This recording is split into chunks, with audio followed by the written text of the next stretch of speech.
Welcome to பணியும் வைப்பம். SSC selection post 13ஓட எக்ஸாம் 24th ஜூலை இன்னிலிருந்து நடந்துகிட்டு இருக்கு. இப்ப எஸ்எஸ்சி ஆஸ்பிரண்ட் எல்லாருக்குமே வந்து ஒரு கன்ஃபியூஷன்ஸ் இருந்துகிட்டே இருக்கிறது என்னன்னா, நியூவான கைட்லைன்ஸ் வந்து கொடுத்தாங்க. எக்ஸாமோட இன்டர்ஃபேஸ் வந்து சேஞ்ச் பண்ணியிருக்காங்க. எக்ஸாம் எந்த மாதிரி இருக்கும், வெரிஃபிகேஷன் ப்ராசஸ் எந்த மாதிரி பண்ணுவாங்க, பேட்டர்ன் அதாவது கொஸ்டின் கேட்குற பேட்டர்ன் சேமா இல்லையா, இந்த மாதிரி நிறைய கன்ஃபியூஷன்ஸ் இருக்குன்னா இந்த வீடியோ பாருங்க, உங்களுக்கு ஒரு கிளாரிட்டி கிடைக்கும். இப்போ ஃபர்ஸ்ட் என்னன்னா, நார்த் இந்தியால நிறைய எக்ஸாம் சென்டர் என்ன பண்ணியிருக்காங்கன்னா கேன்சல் பண்ணியிருக்காங்க அந்த செலெக்ஷன் போஸ்ட். அதுக்கான ரீசன் என்ன சொல்றாங்கன்னா, டெக்னிக்கல் இஷ்யூனால வந்து நாங்க கேன்சல் பண்றோம்னு சொல்றாங்க. இப்போ இது எதுக்கு சார் நான் தெரிஞ்சுக்கணும் அப்படின்னு நினைச்சீங்கன்னு வச்சுக்கலாம்.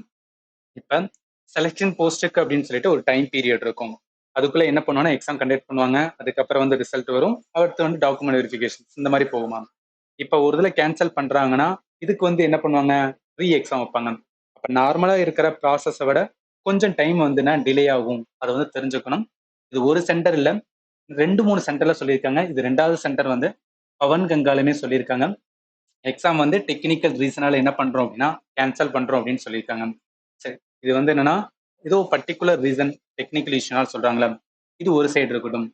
இன்னொரு சைடு பார்த்தோன்னா ஸ்டூடெண்டோட வந்து எக்ஸ்பீரியன்ஸ், அதாவது எக்ஸாம் எழுதிட்டு வந்த கேண்டிடேட் என்ன சொல்லியிருக்காங்கன்னா, நம்மளோட சேனல் பணியும் வாய்ப்பும் எக்ஸாம் டிஸ்கஷன் குரூப் டெலிகிராம்ல இருக்குல்ல, அதுல ஒரு ஸ்டூடெண்ட் சொல்லியிருந்தாரு, இந்த எக்ஸாமுக்கு வந்து போயிருந்தாரு, இன்டர்ஃபேஸ் சேஞ்ச் ஆயிருக்கு, ஓல்டு கிடையாது, நியூவான வந்து சேஞ்ச் இருக்கு. ஆனா அந்த சேஞ்சு ப்ராக்டிஸ் மார்க்குக்கான வந்து ஒரு லிங்க் வந்து எஸ்எஸ்லே கொடுத்துருந்தாங்க. அதுல எப்படி இருக்கோ அதே மாதிரி தான் பண்றாங்க, வேற எதுவுமே இல்லைன்னு சொல்லியிருக்காரு. அண்ட் ஆல்சோ என்ன சொல்லியிருக்கா அப்படின்னு பார்த்தீங்கன்னா, பெருசா கொஸ்டின்லுமே சேஞ்ச் இல்லை, பட் இங்கிலீஷ்ல வந்து சில சில டாபிக்ல வந்து கொஸ்டின்ஸ் வந்து கேட்கல அப்படின்னு சொல்லியிருக்காரு. ஒரு இம்பார்ட்டன்ட் ஆனது, எஸ்எஸ்சி எக்ஸாம் இப்போ நியூவான இதுல என்ன கால் டிக்கெட்டை வாங்கி வச்சுக்கிருவாங்க அப்படின்லாம் வந்து மென்ஷன் பண்ணியிருந்தது. இதுல என்ன சொல்றேன்னா, எப்படி ரயில்வே எக்ஸாம்ல வந்து பாதி இதை வந்து அவங்க வச்சுக்கிறவங்க, பாதி இதை வந்து நம்மளுக்கு கொடுப்பாங்களோ, அந்த மாதிரி தான் பண்றான்னு சொல்லியிருக்காங்க.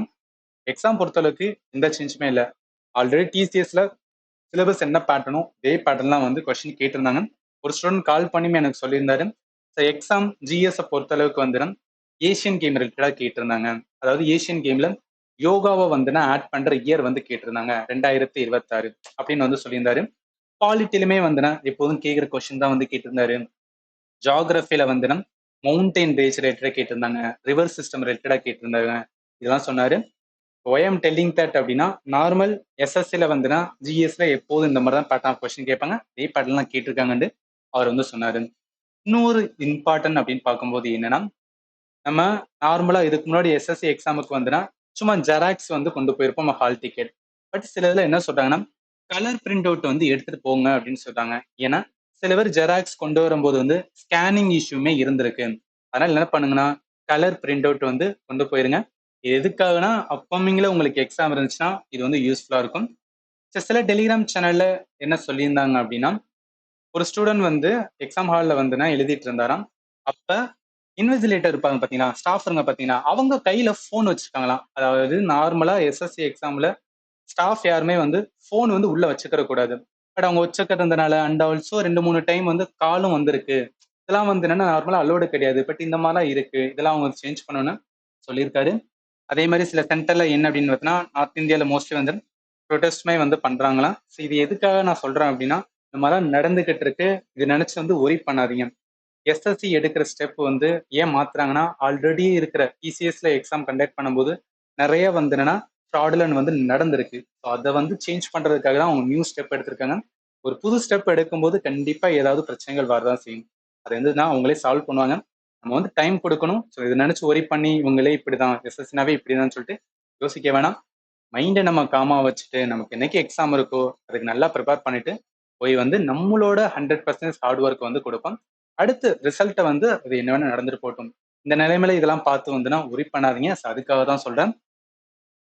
நீங்களுமே சில எக்ஸாம்ஸ் போயிட்டு வந்திருப்பீங்க. உங்களோட ஃபீட்பேக்மே நம்மளோட டெலிகிராம் சேனலுக்கு கொடுங்க. இது எதுக்காக அப்படின்னு பார்த்தீங்கன்னா, இந்த மாதிரி புதுசா இருக்கிற கைட்லைன்ஸ், இப்போ புதுசா என்னன்னா நடக்கிற எக்ஸாம்ல ஏதாவது எரர் இருக்கா, இல்லை இந்த மாதிரி சேஞ்சஸ் பண்ணியிருக்காங்க. ஸோ இதெல்லாமே தெரிஞ்சுக்கிறது கொஞ்சம் யூஸ்ஃபுல்லா இருக்கும். ஸோ அதனால தான். இது இல்லாம வேற ஏதாவது டவுட் இருந்தா கூட இந்த வீடியோட கமெண்ட் செக்ஷன்ல மென்ஷன் பண்ணுங்க. நான் உங்களுக்கு தாராளமா ஆன்சர் பண்றேன். அண்ட் ஃபைனலி, தேங்க்யூ ஃபார் வாட்சிங் and have a nice day.